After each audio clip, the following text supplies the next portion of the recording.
এই চিত্র জাতীয় মসজিদ বাইতুল মোকাররমের। শুক্রবার জুমার নামাজের আগে এই সংঘর্ষের ঘটনা ঘটে। মসজিদের ভিতরে ভাঙচুর চালানো হয়। অতীতে বিভিন্ন সময় রাজনৈতিক কারণে বাইতুল মোকাররম প্রাঙ্গণে উত্তেজনাকর পরিস্থিতি দেখা গিয়েছিল। তবে মসজিদের ভিতরে এমন ভাঙচুর ও হামলার ঘটনা নজিরবিহীন। ঘটনার ভিডিও সামাজিক মাধ্যমে খুব দ্রুত ছড়িয়ে পড়ে। মসজিদের ভিতরে এ ধরনের ঘটনা ব্যাপক সমালোচনারও জন্ম দিয়েছে। এই ঘটনার জন্য 5 আগস্ট ক্ষমতাচ্যুত হাসিনা সরকারের নিয়োগ দেওয়া খতিব রুহুল আমিনকে দায়ী করছে মুসল্লিরা।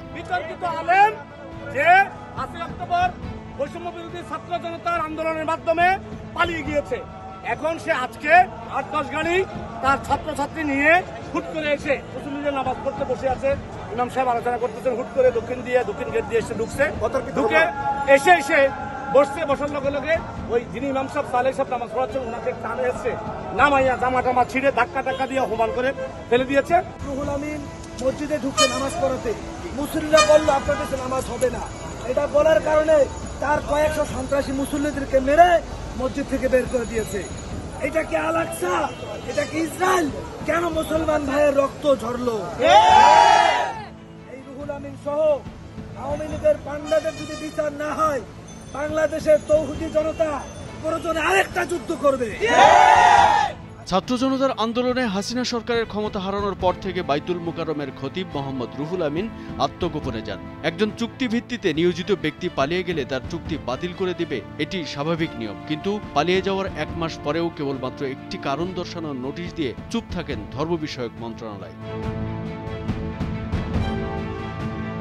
প্রায় 2 মাস পর শুক্রবার মসজিদে আসেন রুহুল আমিন। এরপর যা ঘটেছে ইতিমধ্যেই তা সবার জানা। কিন্তু প্রশ্ন হচ্ছে, হাসিনা সরকারের নিয়োগ দেওয়া খতিব রুহুল আমিন আসলে কে? কিভাবে নিয়োগ পেলেন জাতীয় মসজিদের খতিব হিসেবে?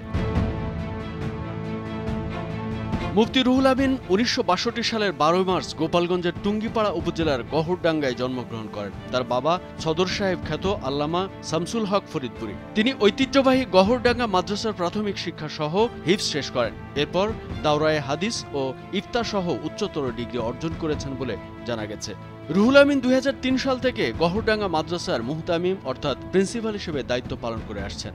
2022 সালের 3 ফেব্রুয়ারি বাইতুল মোকাররমের খতিব প্রফেসর মাওলানা মোহাম্মদ সালাউদ্দিনের ইন্তেকালের পর নতুন খতিব খোঁজে হাসিনা সরকার। ঠিক সেই সময় প্রস্তাবনা আসে মুফতি রুহুল আমিনের নাম, যিনি 2018 সালের 4 নভেম্বর সোহরাওয়ার্দী উদ্যানে শুকরানা মাহফিলে তৎকালীন প্রধানমন্ত্রী শেখ হাসিনাকে কৌমি জননী উপাধি দেন। এই উপাধি দেওয়ার কিছুদিন পর তিনি পুরস্কার স্বরূপ 2022 সালের 31 মার্চ বাইতুল মোকাররম জাতীয় মসজিদের খতিবের দায়িত্ব লাভ করেন। রুহুল আমিনের আওয়ামী লীগের সাথে সখ্যতা অনেক আগেই। মাওলানা মোহাম্মদ রুহুল আমিন 2018 সালে জাতীয় নির্বাচনে নৌকা প্রতীক নিয়ে নির্বাচন করতে চেয়েছিলেন। নৌকা প্রতীক নিয়ে এলাকায় পোস্টারও লাগান তিনি, কিন্তু দল থেকে তাকে নমিনেশন দেওয়া হয়নি। এরপর নির্বাচনী দৌড় থেকে সরে দাঁড়ান এই রুহুল আমিন।